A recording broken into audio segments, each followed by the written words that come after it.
yung gustong-gusto niya sa Pilipino yung ugali natin na ano, yung laging yung nagsasabi ng ma'am, ganon. Kumbaga, respeto para sa atin. Ito observasyon. Observación que siempre tienen sonrisa.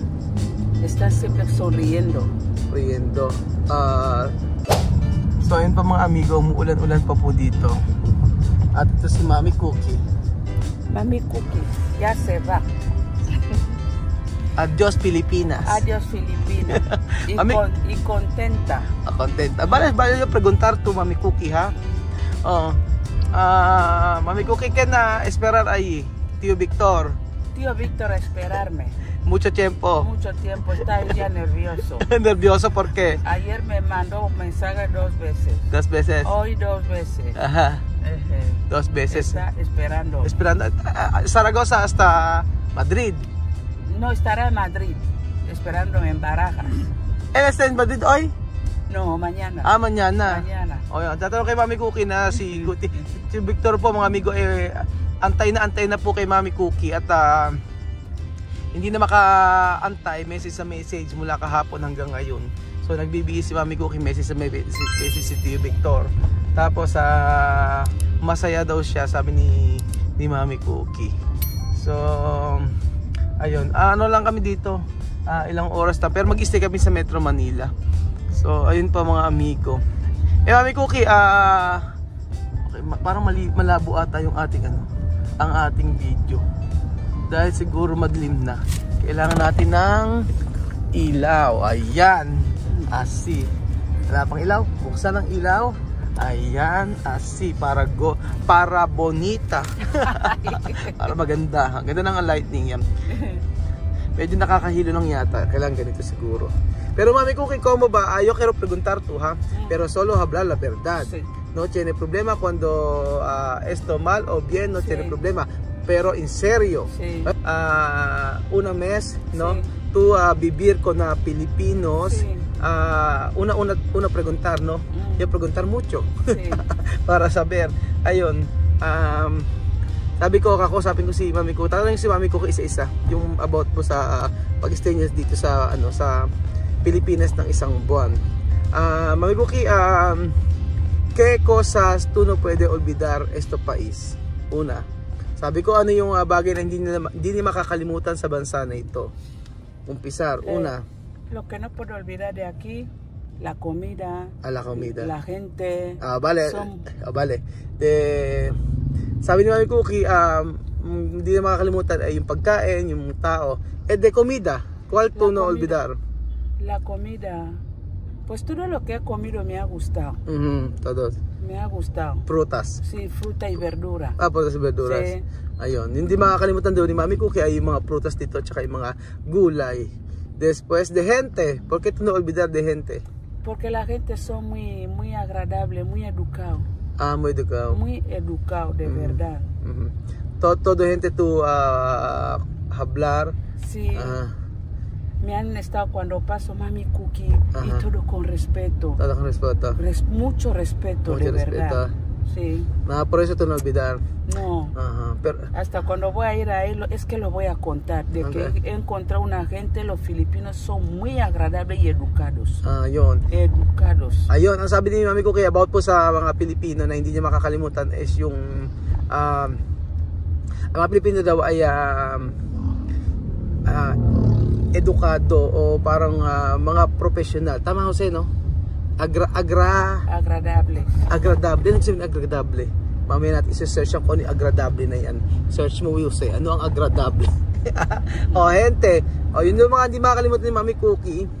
Ang pagkain, tsaka yung mga tao dito. Después, ¿qué más tú no puede olvidar? De ejemplo, de lugares que tú no puedes olvidar. Pues los lugares que me has llevado y donde me llevaste ahí en, el último donde fuimos. ¿Dónde? Cebu. Cebu, yun. Cebu. Cebu. Okay. Yun, ano mga lugar yung mga lugar daw ay hindi niya makakalimutan dito, yung sa Cebu daw, yung nagpunta siya. Tapos, ¿qué más tú no olvidar? Ejemplo de ¿qué más? Pues que sois muy divertidos. Divertidos. Que he salido como con vosotros y todo es alegría. ¿Dónde? Cuando he salido con vosotros. Ah, sí, está bien. Siempre todo alegría. Alegría, contenta. Oo. Mucho klase. Ayun, sabi niya nice yung mga tao, tsaka ang sabi ni Mami Cookie, ang hindi makakalimutan yung kasiyahan na kapag kami ay umaalis, kapag kami ay naglilibot. So, kasi first time niya sa kanyang buhay na pumunta sa Pilipinas, tapos kasama niya mga Pilipino na siyempre hindi naman niya kakilala, no? Para ti esto bueno experiencia. Sí. ¿No? Sí. Porque tú vivir con Filipinos, no con guineano, no con español. Eso primera vez tú vivir con Filipinos. Sí, tú sabes de costumbre de Filipino. Sí. Sí. Sí. Ayun. Yung sabi ni Mami Cookie, ito kasi first time na nakasama niya o namuhay siya kasama mga Pilipino at hindi yung mga Guineano at saka yung mga Espanyol. So napakagandang experience daw ito. Pero Mami Cookie, yo quiero preguntar tu en serio. De Filipino, ¿qué costumbre tú quieres? De costumbre tú quieres para Filipinos. Yo tu observación. Mi observación es que cada sitio que voy, ma'am. Ma'am. Respeto. ¿Qué quiere decir? Ma'am significa madre, así. Uy, me ha gustado. Así como ma'am, así. Oh, ma'am, como madre. Me ha gustado. ¿Te gusta así? Me he sentido cuando entro. Ma'am. Así. Sí, me ha gustado mucho. Ayun. Sabi ni Mami Cookie, yung gustong-gusto niya sa Pilipino yung ugali natin na yung laging yung nagsasabi ng ma'am, ganon. Kumbaga respeto para sa atin. Hindi yung tatawagin lang sa pangalan. No preguntar, decir que tú quieres, no, habla ma'am. Sí. Así. Una respeto. Un así. respeto, me ha gustado mucho. Ayun, gustong-gusto ni Mami Cookie yun.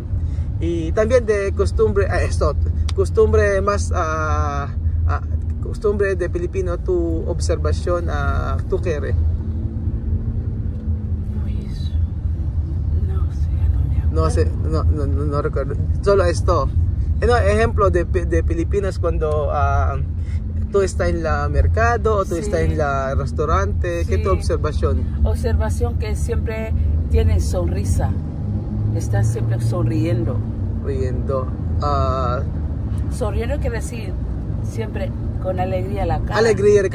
Sí, Filipino así. Sí. Alegría la cara. No, Filipino no triste. No, así. Nunca he visto la cara así. Así. No como de esto así, sí, no.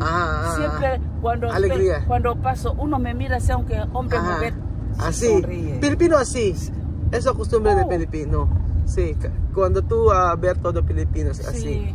Ayun, sabi ni Mami Cookie ang ugali ay nakita niya sa mga Pilipino na obserbahan din niya is laging nakangiti yung mga Pilipino, laging masaya. Yun ang napansin ni Mami Cookie. Ayun. Ito ang tanong natin kay Mami Cookie. Ano yung kaya yung ayaw niya? Tanongin natin kay Mami Cookie ano yung ayaw niya na experience dito sa Pilipinas. Yun. Mami Cookie, ¿qué experiencia de Pilipinas tú no quieres? No veo nada. Nada. Okay. Bale. Ayun, sabi ni Mami Cookie ay wala naman daw siya na experience sa Pilipinas na lahat ng experience dito ay okay. Walang hindi siya nagustuhan. Sí. Y también yo quiero preguntar a Mami Cookie. Ejemplo, ¿no? Cuando tú estás en casa, yun. Porque siempre estás saliendo conmigo. Sí, no me ha aburrido. No. Ayun. Sabi ni Mami Cookie sa loob ng isang buwan daw po ay hindi naman po siya dito na inip dahil lagi namin siyang kasama. So yung talagang experience dito sa Pilipinas ay tingin ko naman ay naging okay. So ayun pa mga amigo. Ano pa ba ang pwedeng itanong kay Mami Cookie? Na ayun, tingin ko ito. Ikaw Mami Cookie, cuando privilegio o una oportunidad tú venir aquí, tú quieres o tú no aceptar? Yo querer. Sí. Yun. Sabi ko kay Mami Cookie, kung meron pang opportunity na pumunta rito o meron pang pagkakataon, gusto pa niyang pumunta. Sabi niya, pumunta raw siya. Vale, vamos a esperar Pilipinas va a esperar tú. Okay?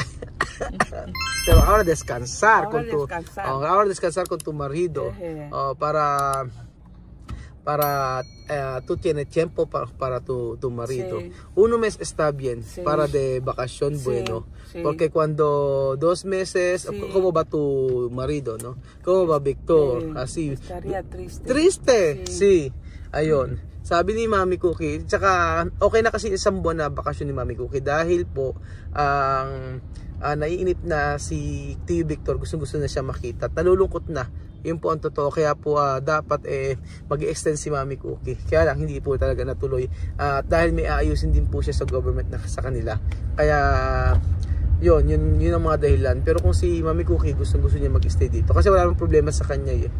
And then ayun, and then sa pag-i-stay naman niya dito, tingin ko naman nag-enjoy siya. Tingin mo kasi nag-enjoy naman ba? Yes, contento. Nag-enjoy si Mami Cookie sa pag-i-stay dito at na-experience niya yung mga bagay na hindi pa niya na-experience sa kanyang buhay. So all in all ay okay naman po mga amigo. And then Mami Cookie, no? Kay Victor dice para esto una experiencia. Me decía que mi niña disfruta de Filipinas, sí. Sí. Ayun. Y mis niños también, y mi mamá. Tu mamá también. Sí, dice, Cookie disfruta de buenas vacaciones. Ajá. Porque lo veía como me estabas llevando aquí en Filipinas. Estaban contentas. Sí. Ayun. Sabi ni Mami Cookie, ang sabing gano'n doon Tio Victor about sa magbabakasyon dito ay nag-enjoy daw siya. Tingin daw nila ay nag-enjoy kasi nakikita po nila Tio Victor na kanyang nanay, na kanyang tita ang mga videos natin. So ayun po mga amigo at maganda rin po na malaman natin yung mga ganitong saloobin ng isang ganyan na nakapunta sa Pilipinas. So ayun po, bali sa mga susunod po, tingnan po natin kung makakabalik pa si Mami Cookie dito. Pero syempre, welcome po siya sa Pilipinas. At malay nyo, in the future, ang makasama na po natin ay kasama na po si Tio Victor. O makasama natin ang kanyang tiyahin na kanyang tita na si Esther o kung sino pa man po. Basta tayo ay mabait lang tayo sa mga ibang lahi. At syempre, mabait din tayo sa mga kapwa natin. So ayun po mga amigo, salamat po at God bless po.